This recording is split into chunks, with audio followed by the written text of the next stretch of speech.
Okay, welcome back everyone to the House Hack podcast. Today we're super excited to be joined by Kate Strong. So Kate is an executive leadership coach and consultant who enables individuals to deliver action with purpose. She's a plant-based adventurer, host of the Strong Voice podcast, and the 2014 age group world champion in triathlon. With a diverse background from elite sport to aerospace engineering, she knows what it takes to create positive change in organizations. Kate, fantastic to have you on today. How are you? Yeah, thanks so much for having me here. It's a great pleasure. Amazing. So just super excited really to talk to you from everything from the diversity and inclusion that we're going to talk about, the kind of motivation side of everything that you do, a lot of world records in there, talking about your attempts coming up too. But really the first question I want to ask is, what does it mean to be an executive leadership coach? What does that mean? Gosh, it's a really great question, and we could go for the full hour pretty much on this topic alone. I think it's really important as an executive leadership coach is to offer that support for people at the top of the chain potentially. The more we aspire to grow within the organization and within our own companies, sometimes we're supporting bigger and bigger teams, but there's fewer and fewer people ahead of us or next to us to offer us that support. And what I've seen more and more is people in that leadership role feel they have to hide their emotions, hide their insecurities for the greater good of the team or the organization, yet that can leave them quite disconnected and ultimately not as an effective leader. So for me, it's to unlock whatever's within them so they can be their greatest self, however cliche that sounds, in supporting others, but being themselves as well. Yeah, I love that. And I guess is that the focus of your style then, trying to really draw out that human side of the leadership? Yep, completely. A lot of what my work does is about expressing vulnerability as a strength rather than seeing it as something we need to hide. Saying I don't know or today is not a great day for me isn't something that we have to mask anymore. And we're seeing it more and more. And that's also why diversity and inclusion is so important, because that's also thanks to a broader spectrum of personalities at these leadership roles. But yeah, it's something that I personally have learned that, being strong can be vulnerable as well. Kind of both sides of it, and we'll definitely come to your personal experience there. But how do you find that in your sessions or when you're in that early stage of relationship with organizations or individuals? Is it something that there's a lot of pushback on that kind of vulnerability, of that anticipation maybe that it is seen as a weakness? Is that the kind of word on the ground, as it were, within organizations? I think anyone who engages with me is aware that this is a strength that they want to embrace. They just maybe don't know how to, or are missing seeing what's already in them. I'm very clear, and I don't give anyone any extra tools. I'm here to make sure you see it within you. That's something I strongly recommend and endorse. Very rarely do I work with anyone who is resistant to coaching, full stop. So they are open to ideas, yet we're talking about a dogmaed pattern of 40, 50 years plus, and also still have those role models who don't express emotions, who still stand up to that role model of, push through is a good sign of a good leader. So we are surrounded by these biases, if you want, internally and externally, that I do unravel and unpick. But the first step is always in the art of language. What we say is 9 times how we perceive the world. So if I can change your language patterns or make you at least aware of them, that is the first step into breaking through. And it can be as quick as a minute, or it can take 10 years. It's up to the individual entirely. Nice. I think that's really powerful, actually. Like bringing that self-awareness to what you do is really, really key. With this kind of impact you're having on people, even daily now through your work, was this something you always intended to do? Because I know with a degree background in engineering, it seems like an interesting transition. Like, how was that journey to becoming a coach? Was it something you always had in mind, or was it a skill you sort of developed throughout your journey? Oh gosh, that's a really good question. And in honesty, I don't think I ever had a map or a plan. I've seen so naturally fall into situations and positions. And you're right, my first degree was, I've got a double master's in engineering. So I've actually got 3 degrees behind me. And albeit I like the maths, I like the structure and systems of engineering, which is maybe why I did well in it. I much preferred, and picking the personalities of each professor, why some professors preferred data-driven content, others preferred emotionally driven content. So I managed to get through my degrees by focusing on the individual behind each of my courses and classes. So maybe the sign was always there that I'd be working with people in tech sectors rather than in tech myself. But no, I never thought I'd be a coach. I thought I'd be a zoologist living in a tree counting elephants in the Amazon or something. Not that elephants are in the Amazon, but yeah, I thought I was doing something quite crazy before. Awesome. So it's almost like you learn the systems, you learn the technical parts around what forms a job, a business, and then learn that people are really core to it. So how can they perform even better to create and utilize systems even better as well? I think within your background as well, there's some really interesting parts of like entrepreneurialism coming into it as well, alongside this coaching, this engineering background. Like, how did that play a part? Did that just a spark ignite in you? You wanted to have your own business and do your own thing, or was it again something that was always within inside you as well? Yeah, I think in me there was always an element of curiosity or finding. I was never satisfied with a no or not fitting a status quo. If I wanted to do something, I'd always find a way to solve that or get it done. And I think that is the entrepreneurial spark in us all. And I recall, I don't really share this story much, but when I was 8, I wasn't allowed pierced ears until I was a teenager. And so I asked my mother if she could buy me some magnets to wear on my ear, because I thought maybe magnetic earrings, I could like pretend I had studs when I went to school. And my mum immediately said, no, it doesn't work, magnets aren't strong enough. And I believed her, but then, 6 years later, the whole fad is now magnetic earrings that people are wearing in their noses as well. And that was the moment I realized that I have to start listening to myself. And failure isn't a failure. It's not trying is the failure. So I think that greatest lesson looking back when I was 8 was, yes, I'm an entrepreneur. It's just trial and error, but we shouldn't worry if it gets it wrong. At least we have our answer and we can move forward. Yeah, that's a really powerful message. And I think at the core of it is really failure and motivation, as you say, those two kind of things, and trying to see failure as lessons. And what really drives you then, kind of that motivation of what is your motivation to keep yourself pushing forward, both professionally and personally as well? Yeah, I think what I'm about to share might spark a chord with you two as well, because you're breaking the norm as well, coming out of university and setting up this business. But what drives me personally is I want to enjoy my life. I don't believe enjoyment is when I have X amount in the bank or when I have that certain title in work, then I can be happy. I do my best to find joy in every single today. And for me, that means to create my own business, to create my own reasons and be responsible for my joy. So for me, being an entrepreneur, it has to be, because then I am responsible entirely of going to bed feeling that satisfaction and, I did my best today, which I wasn't getting in a job. And I suppose what keeps me motivated, because as you rightly said earlier, is it's not just in business that I'm pushing myself. I'm also got a few world records coming up in sport. I don't know what my potential is. I don't believe anyone can look at somebody and say, you're just an X or you aren't capable of that. But we will never know our own capabilities if we don't strive for the greatest, for the number one. So that's what I'm doing, is I always want to find, when is my failure point? When is my breaking point? Just so that I can keep myself true and be the best version. Again, another cliche, but they do work, but be my best version.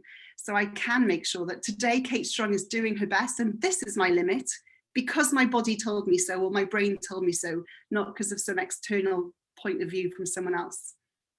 Yeah, I think that's really powerful, and something personally I relate with quite a lot as well, of like having these glass ceilings and just smashing through them and just seeing that you're way more than what the words you describe yourself are, and really just kind of almost picturing yourself in a new way, a new light, before you become the thing you want to be as well. Probably that brings up a really good point in terms of, you have a world record that you're planning to do, 24 hours on a static bike later this year. Very, very exciting. I know you've had an attempt previously on a similar challenge, but not quite this one. And I'm just sort of wondering, what's your your motivation behind this? Does it blend in that personal, professional, reaching new boundaries, or is it also about a cause beyond yourself and your own glass ceilings to break through as well? Yeah, and the answer is yes to all of that. You're right, I have attempted this record before, 2017 or 16, I think, I can't remember. And I failed. I didn't prepare accordingly. And I did the 24 hours, but not the distance that Guinness requires for it to be a world record. So I walked away with humility. You know, it isn't as easy as saying it, imagining it. You've got to make sure that there's action behind, and there was a disconnect between my belief and my activities. And the reason I chose it is because a man has this equivalent world record, but no female. And I'm always curious as into why one area, not another, is represented. So the world record, I suppose, is a platform for me to champion equal opportunity. Not that we are equal. I doubt I'll match the man's distance, but I want the right to have an opportunity to do the same or do what I want to do in my field. So I suppose that is a greater cause, but selfishly, it also holds me massively accountable to a high level of game. I'm training for a 24-hour cycle. Like that includes 7, 8, 9 hours a day on my bicycle some weeks. I need to step up my business in order to be as effective as possible. So the little things, the things that I'm procrastinating on, are dissolving because I just don't have the energy to focus on, the emails that sometimes we reread 4 or 5 times before we respond. I have to respond the first time, saving me an hour, because I don't have the time to waste anymore. So my level of integrity is stepped up, meaning I hold my clients to accountable to a higher level too. So I'm noticing everyone's elevating because there's no space for mediocrity anymore. It's almost that personal accountability blends into your business accountability and the way you handle clients as well. That's definitely really interesting. I think picking up on that point from before, where you discussed living for both the present and the future, with these big goals in mind and always trying to push yourself to break through these glass ceilings, how do you find you have to balance that contentment of the present with sort of future contentment as well? Because obviously there's an element of enjoying the day-to-day. I definitely feel it in what I do for running, but like there's also that race I want to do better in, or that 24-hour challenge you want to do well in. Like there's different goals in the future to blend with the present day-to-day as well. Like how do you find the motivation, where it comes from? Does it come from the day-to-day or does it come from the future? I think every day is a different requirements. But the one thing I'm really, really clear on is we cannot get attached to that end result. We can't get attached to that race. We can't get attached to that new PB, because there are so many variable factors that can come into play. If you wanted a certain position, there's millions of other people who are striving for the same position, and we don't know if our best will be the best on the day. And the same for our personal best. So making sure we get attached to being our 100% in that 24-hour period, be it on race day or in our competition, is really important. Because I think the demise, or when I feel disconnected, when I'm feeling not motivated, it's because I'm making it mean something. I'm adding significance to my race. Like me not training as hard means that I'm not a good girl, or I'm not an effective coach. Suddenly I add all of these stories around it. The present day is focusing purely on that activity in that minute almost, so that we don't attach the weight of significance around it. And it's easy to conceptualize. Experiencing it is a different ball entirely, or ball game entirely. So it does come with practice, but we just have to drop any type of meaning and be in that moment, in the zone, if you want to call it that. Nice. With these kind of experiences, say across elite sport, across your professional life, across coaching, across leadership, there's quite a lot of different backgrounds here. If you could give away like one takeaway for leaders, I believe everyone is a leader in their own right, to do and to improve about their own lives and the way they manage themselves and manage other people, what would you say would be the number one thing they could change today? I'm going to start, before I say about the change, we need to honour every part of our body and our aspects of our life. So if we're excelling in business, we have to honour our physical self. We have to honour our mental and spiritual self too, because otherwise we're going to create a very high pedestal and there's a disconnect. And within that disconnect, that's when we will start, feast and famining, motivation depression, that's when we see the wobbles. So we need to grow all of us as a collective whole. So I've got a business coach, I've got a sports coach, and I've also worked with a shaman to make sure I'm growing in my entirety. So the one lesson I give to leaders is make sure you honor in your tribe each of those aspects too. Somebody turning up to work might be going through quite a tricky position at home. Honor that part of them and know that today their 100% might be a little smaller. Give them the capacity to heal, so tomorrow they come back even better. Yeah, it's really interesting to see that analogy or that kind of thought of, seeing people as different versions of themselves all of the time. And I think there's probably a focus of businesses to see that actually there's only that one self of the productivity side or the persona of the person doing the job, whatever that job is. And maybe as a leader as well, there's a certain perception or stereotype too around what a leader is or what a manager looks like and what role that plays in organizations. Do you find in your own clients that comes through and it's almost a surprise that they need to or would benefit from revealing and honoring those other sides of themselves because they're maybe not used to it? Yeah, wholly and completely. It's usually not always when someone receives a pay rise or a new job position, that's when they realize they're unhappy. That's when I get engaged. When they've actually accumulated more material wealth and external success, that's when they realize that there's the disconnect. So I think I'm brought in again. I see myself as a mirror. So I'm here to hold the mirror up so they can see their spiritual aspect. They can hug or embrace their emotional side too, to be that better and more wholesome leader. Because, a wheel that's in balance moves a lot faster than one that's only half full, or half in shape. So I add that balance and that centering to the individual so they can grow larger and take on more in the future. Mm. And I guess that really extends to teams as well, isn't it? Especially if you've got that leader or that figurehead at the top of an organization or leading a certain team or department.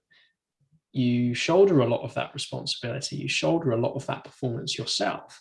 And that can go both ways. It can always be that in the good quarters or the good years, that brings everyone up with them. But actually what you want is a department or a team that then isn't as affected by the downturns or the downtimes or the times where the leader might be having an off month and then actually the rest of the team goes with them. So is it that sense of collective ambition, of collective purpose and drive that brings everyone together? Or actually, is it super important to have that leader as the catalyst that sort of really glues everything together? Because that's a lot of responsibility in leaders, isn't it?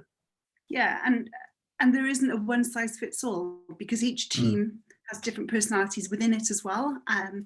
But I think the importance is the collective or the group needs to have a common goal and common values, and each individual needs to have their own bespoke values within that as well. Because we'll have just a very simple example of an extrovert who's very vocal and confident at sharing their ideas, and an introvert for whatever reason is triggered by that, so they might withdraw, so they're not bringing their full self to the group either. So it's about managing personality so that everyone doesn't deliver the same level, but they feel comfortable in their roles, that their values are being satisfied. And that is the key, so the business and the team can work effectively to delivering the best, whatever they need to bring to market.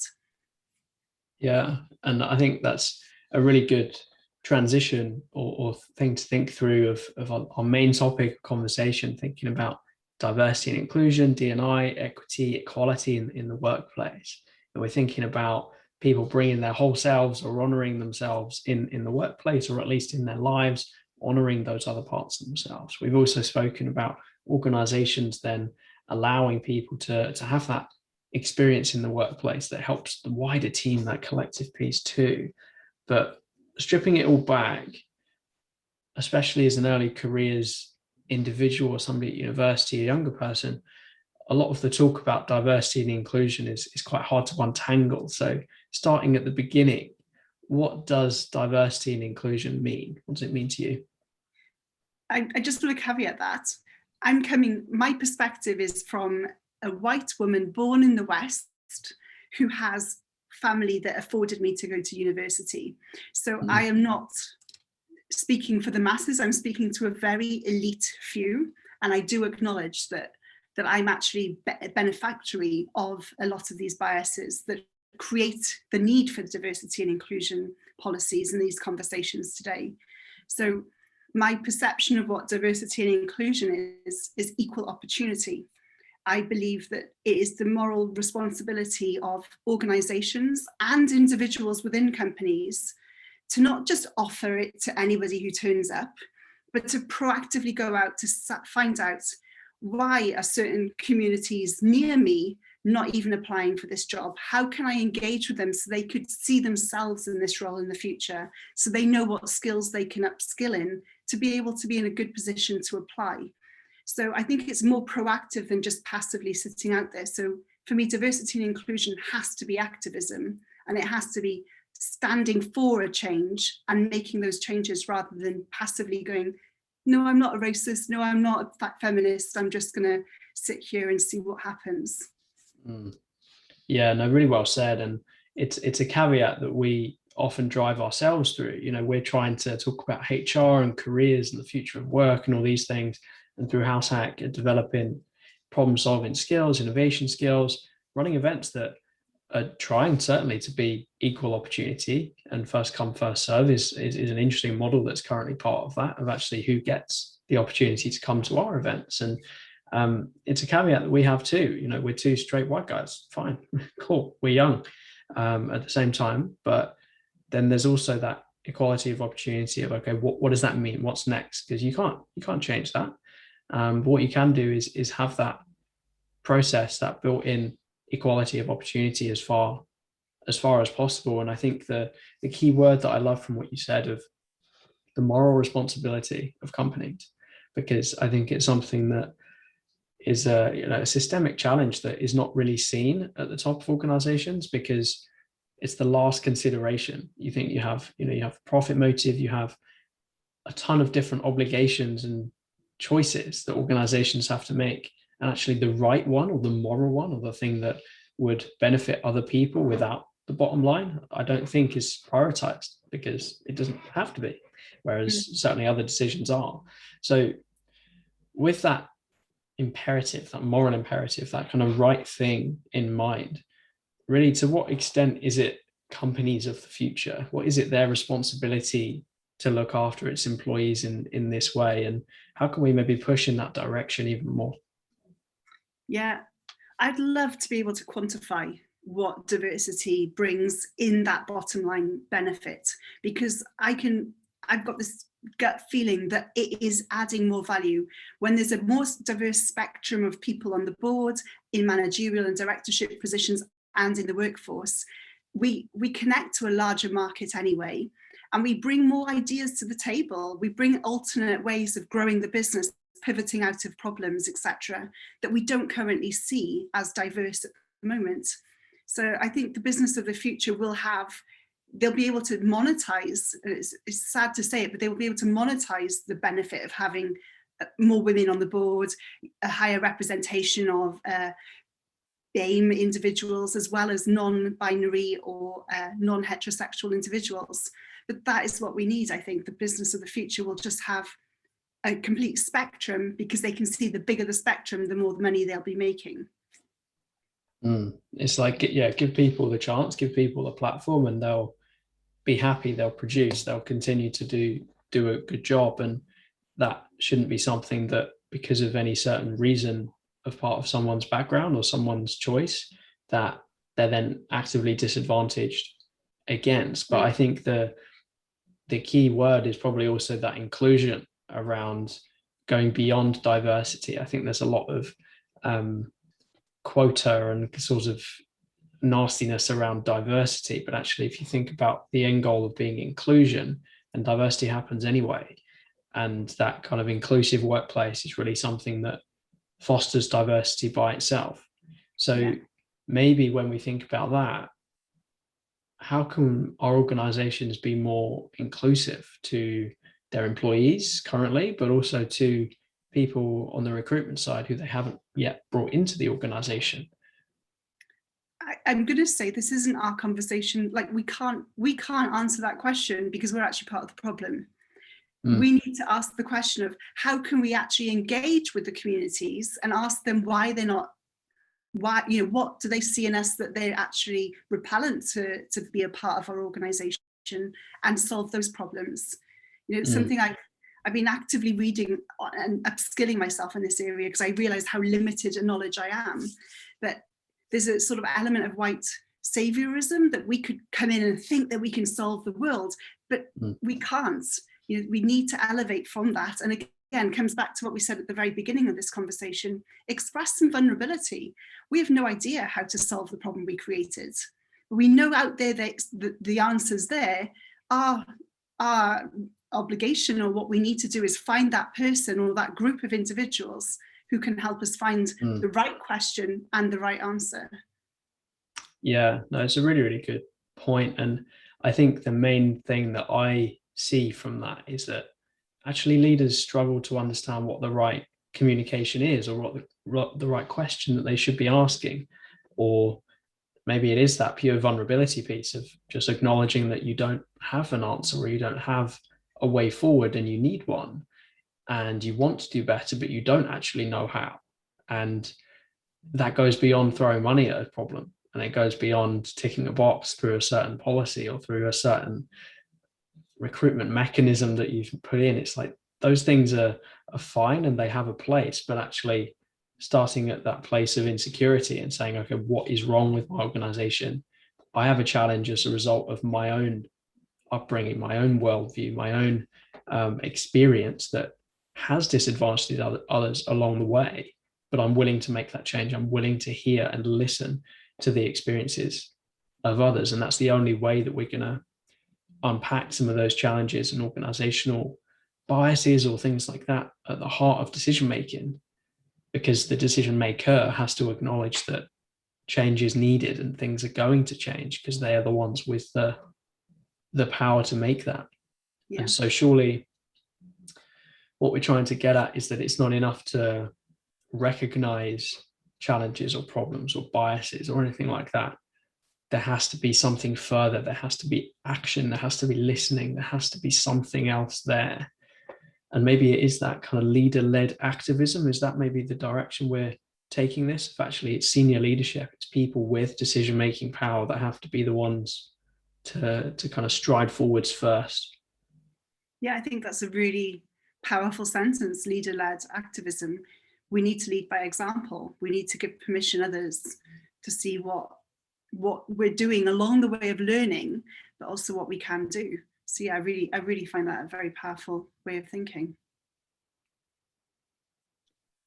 Yeah, I definitely agree. I think it's led from the top, and a really important way to trickle down through the organization throughout when it's led by people who are creating an inclusive and diverse environment. But just, even though I agree with diversity having tangible benefits to the bottom line, and even though it's not quantifiable it being a benefit, I think everyone should strive to have a more inclusive work environment.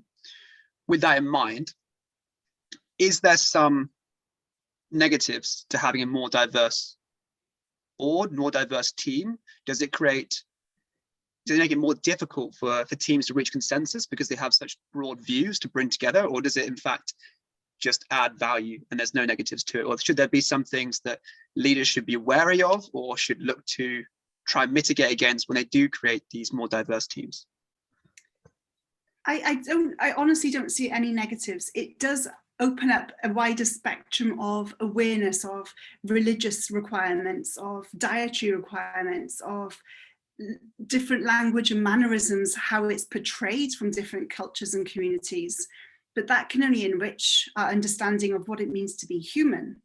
I don't see it as any negative. And yes, you're right, there might be a more spectrum or more split options and ways to move forward. But that means we need to better understand each solution to a wholly deeper level, rather than before just taking one at surface value and running with it. So I think organizations will benefit from that deep challenge to make sure that out of all of the ideas, the select few that go forwards will be better understood and more embraced by those challenges. I've heard of companies taking on, I can't remember the exact phraseology, but I think it's called red group or red team, when they actively put teams in opposition who have very diverse and distinct ideas to make sure that they fight for the best one. And at the end, fine, one team will win, but the idea wins, the company wins, because they know that has to be the right one because they put it up against the people who are so anti it. So I think that will definitely champion in adding a more diverse community as well. Yeah, that definitely makes sense. I think it's just kind of recognizing potential challenges and being able to go in with a plan of how to mitigate against it if it does come up. I think what might be the common theme here, or what might be something that strings this all together, because if you have such diverse opinions, such diverse thought, maybe to bring it together, there's a role of organizational culture within it. Do you think that plays a part in bringing out the best in people and enabling that discussion, that red groups where they can actually hear other people speak? Because there's one thing having a diverse group, but there's another thing actually listening to each other. And do you think the culture of the organization needs to shift, or is shifting towards that inclusivity, both on the people in the room, but the people who are being listened to in the room as well? I do see more organizations doing that, and I'm still seeing organizations who are very resistant to it, or they hold a half-day seminar and tick, as you said, tick the box and it's done. So it has to come from within, and it does vary drastically. But we as organizational foundational leaders don't have to have those answers. There are charities, there are companies and individuals within the community that hold these types of webinars. One company, Huria, which is local to Bristol, they actually go into businesses to educate people. What is racism? What is slavery? Because it's still happening to this day. So it's a way of working together as a community to engage the awareness. So we can do within, but we can also outsource it. Again, we don't have to be the expert in everything. Yeah, I think that's a really important point, is that it's the vulnerability coming back into it again, isn't it? It's the realization of your limitations and your own biases and the stuff you don't know, as well as the things you do know. So it's bringing in help and asking for support, especially around a topic like this, where it might be expected upon you as a leader to know the answers, or to have a direction that's morally, ethically right and fits with everyone. But actually, like, even though your intentions might be right, your actions might not match it. And so you might need support to build it around that. I think that's a really important part as well. If we're on the other kind of side of the coin, if you're an employee in a workplace where you want to bring more inclusivity, more diversity to it, and to help your managers to do that, is there a way that they could have that conversation with the right people and create that change? Or is it, again, relying on the external support and bringing that in to help them out as well? I think you can come from bottom up as well. It might be harder per se because they have less clout and less sign-off abilities in the organization, but I think it's something they could. I know one lady I'm speaking with for my own podcast. She actually works with a HR organizer, so she's in STEM, and obviously she was one of the only women in this sector in her organization. After 3 years of working with the HR to resolve that issue, it's now 50-50, 50% women and men. But she took time out of her own day to actually help people source from different pools to bring more women into the organization. So it does take a bit of proactivity, but I think it can be done top down or bottom up as well. I think maybe there's a role of motivation here too, of embedded structural racism and challenges that actually, if it doesn't affect you and you've been sailing away and you've had a 40-50 year career, you reached your director, MD, whatever the title is, it doesn't matter. You've got there, and actually it's not really your problem to solve and you don't really care. And that is one of the biggest problems, but actually it's going to be one of the hardest things to change. And I think looking up in organizations, there's two roles there to make that happen, to make that change happen. It is that leadership led activism. It's okay, the leader acknowledges that they have to change. They have to have these difficult conversations. Their organization is getting left behind, and all of those things that we've spoken about, and the moral obligation, of course, coming into that as well. But then actually, in an ideal world, we wouldn't need to be having these types of conversations, right? So there's such a structural nature to these problems that leader-led activism can only get us so far, because it requires leaders to step up. And so maybe the alternative is just huge pressure from within organizations, huge, maybe even regulation type pressure. Kind of, there's got to be other ways, because otherwise organizations would have already sort of done it. And because the effect on the bottom line should be there, like you say, it's kind of that common sense thing. So what's the other side? Is it just pure pressure from within organizations, maybe? I think it's, again, there's no one solution. I think it completely depends on the organization. But action, we have to start taking action and vocalizing our concerns or our opinion. And as employees, we have the choice of who we work with, and we have the choice to let them know why we don't want to work with them. So if it is a misappropriation or misrepresentation of certain communities, we can let them know. And we are in the digital age, so social media, I'm very pro constructive feedback, not just jumping on and trolling organizations, but we can let them know how to make it a transition easier, and also let them know why we're not doing business with them anymore. But putting to the side that we work for organizations, every single day we're voting for companies with our money. Every single day we're choosing to buy from one organization against another. As consumers, we need to make sure now that we're choosing organizations that are pro our values, choosing organizations that support fair pay for equality, for employees, that they make sure that they have their own diverse network as well. So even if in our work we're finding it quite sticky to do any change, we can still do a lot of silent activism on the outside. Google companies that are owned by ethnic communities in your local area and buy from them rather than the big white man owned brands that we're currently used to seeing. We can make change today. Yeah, it's really strong. And that message of voting with your wallet is such a massive one, because ultimately, if that's what it comes down to, then that's what change needs to be made. And consumer decision making might not seem like it has a massive impact, but collectively it really, really does, because it hits figures, it hits the bottom line, it hits cost, it hits decision making, everything within there. As individuals, it is that kind of collective might, if you like, or collective kind of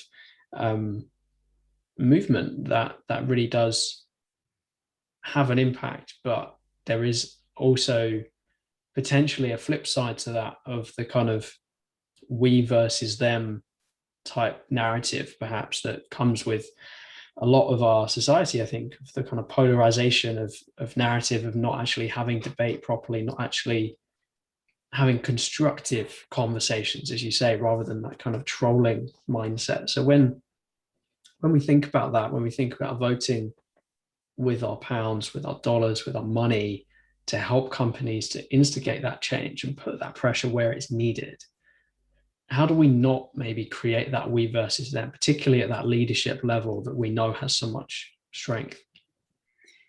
It could just be championing the positivities, explaining why we've chosen to buy from these organizations, why we're buying fair trades, because we want to make sure that everyone has equal pay.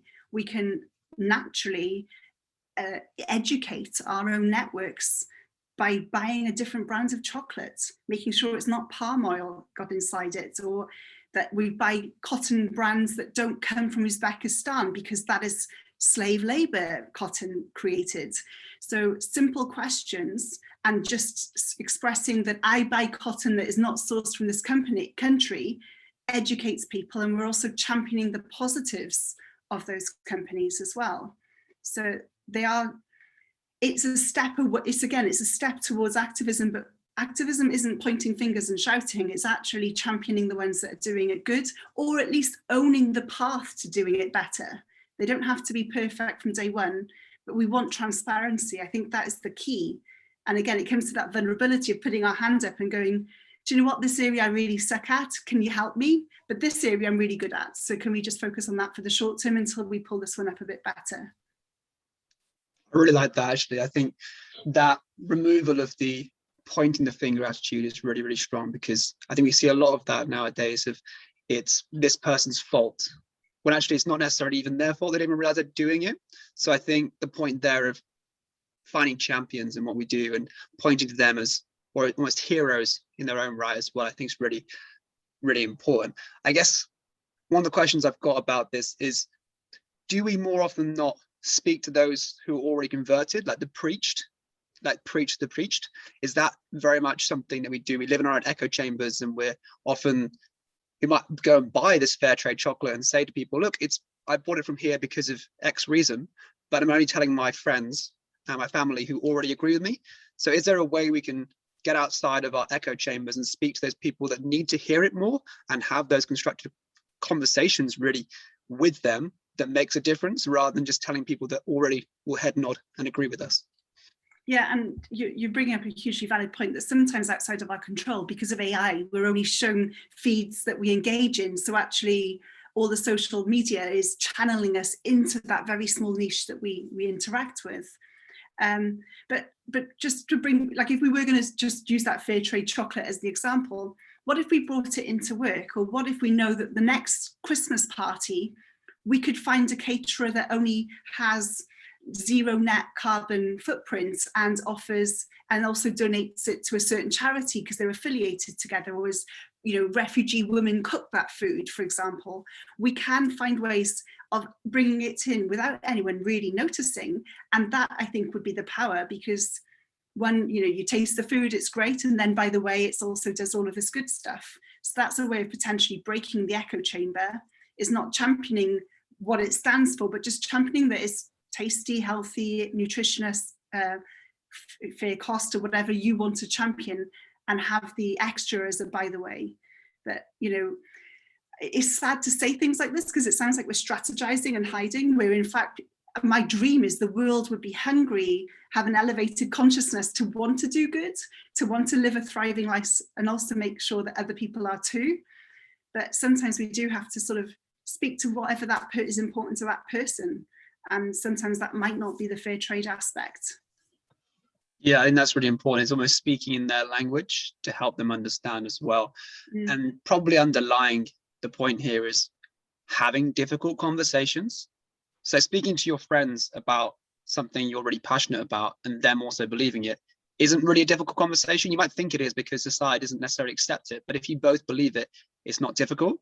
So if you speak to someone who doesn't believe it and have them realize by using their language and explaining it in their terms, it's almost like an entirely different conversation, and actually has more meaningful impact as well. So I think underlying that more than anything is speaking to those which you would not normally speak to, and bringing that thought to the workplace, to a new group of people, to a whole new environment that wouldn't otherwise have seen it as well. So I think that's a really, really powerful move as well. But I guess it comes back to confidence a little bit, and this might also bring in your experience of leadership coaching.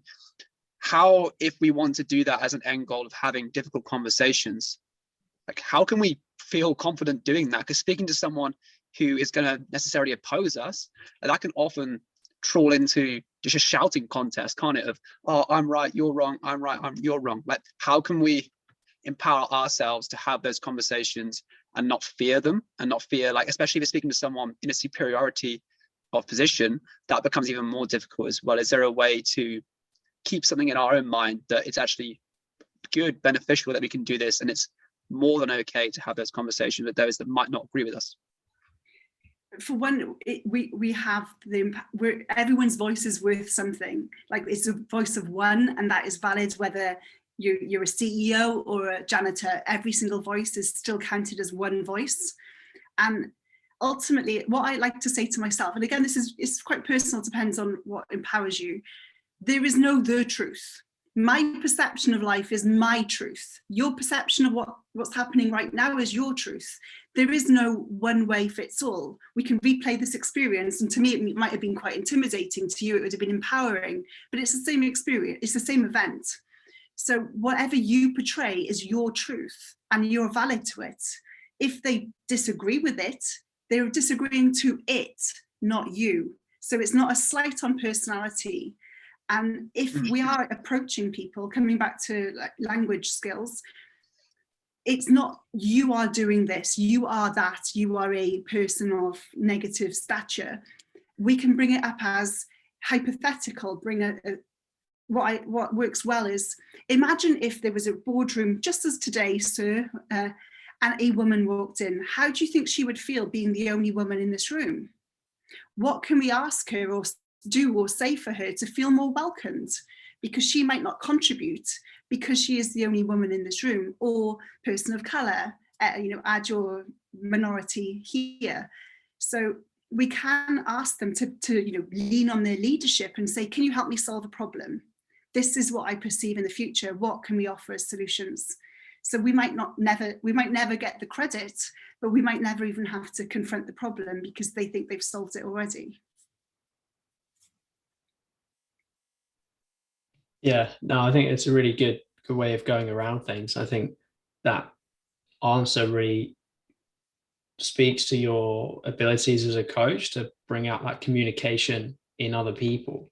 And I think a parallel that would be interesting to chat about is building the business case for HR and for ED&I versus potentially building the business case for bringing in an exec coach, because I think that there's almost some parallels there too of you're trying to tangify some intangibles, you're trying to make clear the value of something that it makes very common sense to have and to use and to do and invest in. But then ultimately, sometimes it does come down to cost and it does come down to finance for organizations. And without the clear business case, without the clear report line to say, yeah, this is the benefit that we can 100% guarantee ourselves. Oh yeah, maybe we won't do it then because it's not a certified win or whatever. So maybe there is part of that measurability of building a business case for HR in general, for diversity, inclusion initiatives. And I wonder if that's something that you found with being a coach too, of actually sometimes leaders might think they should use you, but don't necessarily want to from that kind of business case side, and you have to convince them of that. Or actually on a leadership side, maybe it is just exec coaching is something that a lot of leaders know that they need, and once they have it, they don't really go back. Have you ever met an Olympian who didn't have a coach because they thought they were the best in the world in their sport? I've never met any Olympians, to be fair. Okay. Yeah. No, okay. It's the answer, I think. Yeah. Yeah. Every single top of the game, they most probably have multiple coaches on different minute aspects of their performance abilities. It is hugely arrogant if we think we don't need a coach just because it's in our minds, not in the activities or the physical activities we're taking. We're missing so much. We always have blind spots. We always have areas we can excel and improve or nurture and grow and work through. So I believe everyone needs a coach or mentor of some capacity to hold the space for learning. But how that is in package, as you said, it could be in HR, it could be in executive coaching. That's up to the individual choice. But yeah, we all need somebody in our corner, definitely holding us to account as well, to our greater self, so we don't just slip into our complacency and comfort zone. Yeah, no, really interesting parallel to explore. And I think then what we want to think about now as we summarize and close off our conversation in the next few minutes is really thinking about the future here, thinking about a lot of big issues today, a lot of big questions.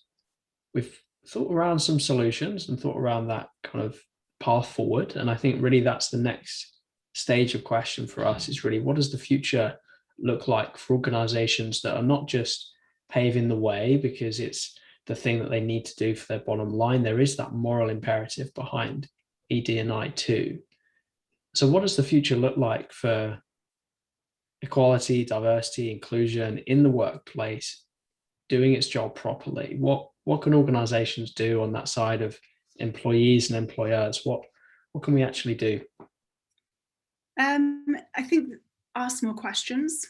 definitely. Get out into our community, into our group of clients as well, and ask them more questions in how we can serve more people, and are we doing it effectively, and opening up the same opportunities and reach for everyone, and become allies.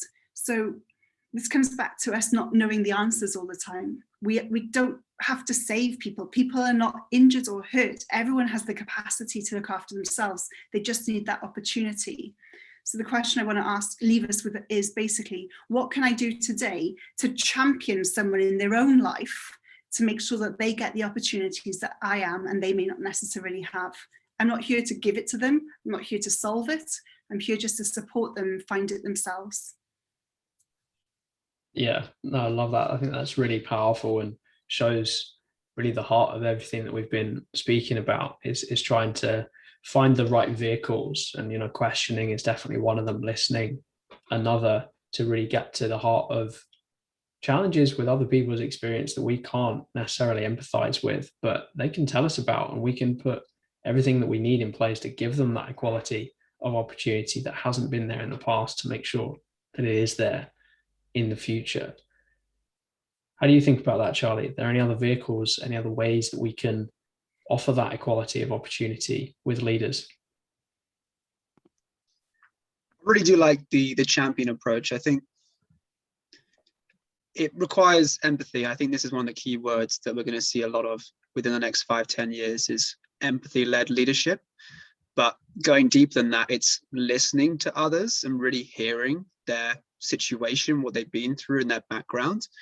And even though they might come from a certain background, a certain ethnicity group, or whatever label you apply to them, it's actually realizing they're more than that. They're more than the label. They have a cumulative of experiences that are different, unique. Everyone is separate. So how can you not apply any bias to even just the majority groups or the minority groups, and think of them as separate people, and customizing your needs as an organization, but also customizing how you work with them as separate people? I think it's really powerful as well. So I think ideally I'd see this. I'm not sure this actually is the future, but ideally I'd see a future where every single person has a unique experience at work, should we say, that suits their style, suits who they are, and suits what works with them as well. So bringing in inclusion beyond just recognizing and asking questions, but also changing workplaces for people in separate places as well. I think we've probably seen a lot of that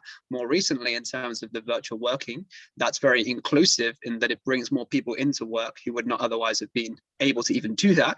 But going forward, I think the hybridization is a really powerful next step on that inclusion ladder as well, of enabling people living the other side of the country to go and be involved in the work that's happening somewhere else as well. I think that's a really big part of it, is not being geographically bound is another level of inclusion that we haven't yet seen. And I think we are soon to realize beyond just the pandemic as well. Yeah. And to not exploit those boundaries as well, just because it's coming from a different country, just to add as a caveat, to honour everyone and make sure we offer fair pay based on our location rather than the location of our employees. Yeah, that's really interesting, isn't it? On a broader point of geographical leverage across countries, of like, what do you pay? Do you pay them? Do you pay yours? But yeah, I think you've definitely got it right. You pay where you make your revenue, because that's what the prices are in your country that you can afford as well. I think that's a really interesting broader point on globalization and how it all fits together. I think that's probably coming together at some point as situation changes, but trying to be ahead of the curve with that is definitely really important as well. But yeah, I've definitely really enjoyed today's episode, Kate. I think we've covered a lot in terms of both leadership, but also in terms of how everyone could champion diversity and inclusion in the workplace and what actually they can do as well. So just wanted to shout out your website, katestrong.global. So definitely check Kate out, and hopefully you've really enjoyed today's episode, Kate. Thank you so much, Charlie and Ryan. It's been an absolute pleasure speaking with you. Thank you, Kate.